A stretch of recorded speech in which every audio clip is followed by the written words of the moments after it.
قصیدے روز میں پڑھتا قصیدے روز میں قصیدے روز میں پڑھتا علی دی شان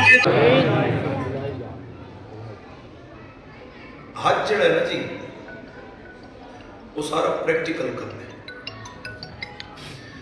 پہلے تو اللہ نے یہ اجازت دیتی ہے بجے تیرے کو اپنی روٹی کھان کی نہیں تو تو حج المور نہ کر.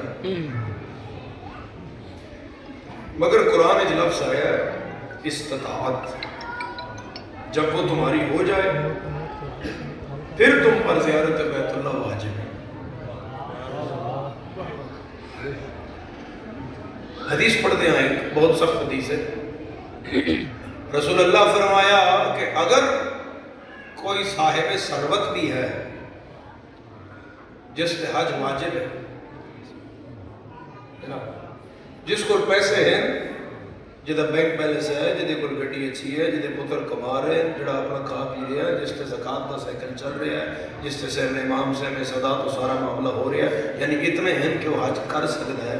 مولا فرمایا اگر وہ پھر بھی زیارت بیت اللہ نہیں کرتا تو وہ یہی سمجھے کہ یا وہ یہودی مرا ہے یا عیسائی مرا ہے.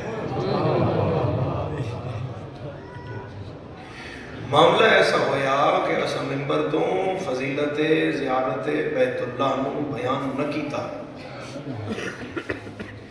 جتے اسا کربلا بیان کیتی ہے، فضیلت کربلا دی گل کیتی ہے. یہ تو اسا دسیا کہ کربلا جائیے تو اتنے حجاں دا ثواب ہے، لیکن تسی یہ بھی دیکھو کہ زیارت کربلا جڑی تل رہی ہے وہ حج نال ہی تل رہی ہے. حج کوئی اتنی بڑی عبادت ہے نا. جی میری گل تے رس گئے ہو تو میں جناب سارے ہم سوال پہ کرنا ہے تو جتنے آئمہ حج عمرہ کرتے رہے نا آخر مکہ ہی جاندے رہے نا. امام حسین علیہ السلام بھی تو مکہ ہی گئے ہیں تو نکل کے، اور امام علی مقام نے تو بیت اللہ اتنا عزیز آئی کہ میرے مولا فرمایا کہ حسین چاہتا ہے کہ وہ ایک بالشت پہ حرم کی حدود سے قتل ہو جائے مگر حدود حرم میں قتل نہ ہو، کہ میرے خون سے حرم کی عزت پہ کوئی آنچ نہ آئے.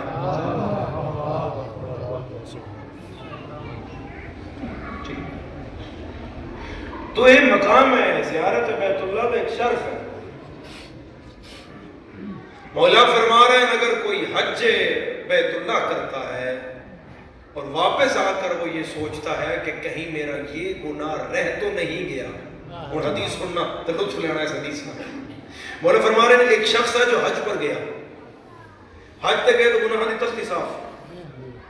مولا فرما رہے ہیں واپس آیا اور اس نے سوچا کہ شاید یہ میرا گناہ رہ گیا ہو، تو میرے مولا نے فرمایا یہ اس کا نئی تختی پہ پہلا گناہ ہوگا.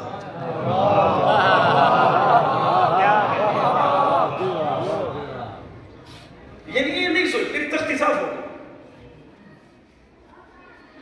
معاملہ یہ ہے ساڑھا حج و عمرہ ذرا اوکھا ہے. عمرے اللہ معاملہ بھی سارا طواف النساء بھی ہے، وہ بہت ضروری ہے مذہب اہل بیت. وہ نہ ہوئے تو بہت سارے معاملات جڑے بندہ پھر پھنس جاتا ہے. حج جتنا بھی ہے وہ پریکٹیکل ہے. تسی کو نسنا بجنا ہے، ٹرنا پھرنا ہے. نماز دا ہے بھائی تسی کھلو کے نہ پڑھ سکتے تو اللہ دا بہ کے پڑھ لیں. وہ کئی مر گئے ہیں جب بہ کے نہ پڑھ سکتے تو اشارے نہ پڑھ. سفر چاہے تو قصر کر کے پڑھ لیں.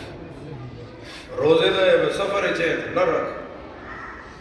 زکات دا ہے بچے تیرے اپنے کھان دا نہیں تو کیوں زکات دے.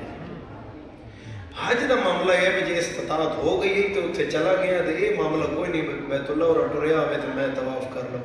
آ بھی کرنا ہے تو آ بھی پھرنا ہے، پھر مزدلفہ و منا کرنا ہے، وہ وٹے شٹے بھی مارنے ہیں، قربانی بھی کرنی ہے، صحیح بھی کرنی ہے.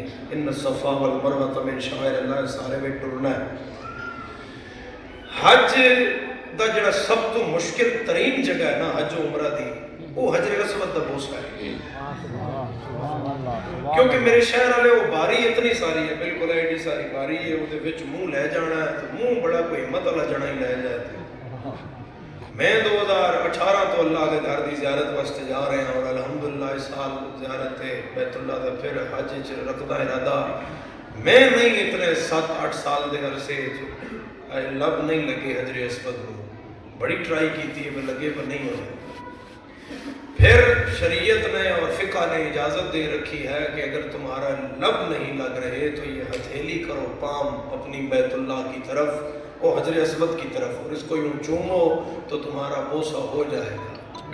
یہ بندے کتنے ہوتے ہیں حج تے؟ 30 تو 35 لاکھ، 35 لاکھ بندے چوں حجر اسود دا بوسہ لب نال دینا تو 100 نہیں ہونے۔ یہ انج کیتا جاتا ہے، پھر چمیا جاتا ہے، اور پھر طواف کیتا جاتا ہے، پھر انج کیتا اے مذہب دا سودا ہی میرے ملک دی مرکزی جگہ ہے، مرکزی بارگاہ ہے، میرے شہر دی مرکزی ممبر ہے، اس پہ کھلو کے میں بچہ نہیں، میری پہلی مجلس نہیں، 15 اور 16 رجب دی درمیانی شب ہے، میں اٹھا نال گل نہیں کر رہا، میں جیندے جاگدے ازادارہ نال کر رہا، وہ میری بات 2 کیمرے محفوظ ہو رہی ہے، تیرا عقیدہ بولے تے بولی مگر نہ بالکل نہ بولی۔ 35 لاکھ بندے چوں حجر اسود دا بوسہ لب نال دین والے 100 نہیں ہونے، لگ گیا ملا مذہب دا سودا۔ 6 کروڑ بندہ حسین دا مہمان ہوتا ہے، کوئی بچہ بکھا جڑا آکھے میرا زری کو ہاتھ لائی۔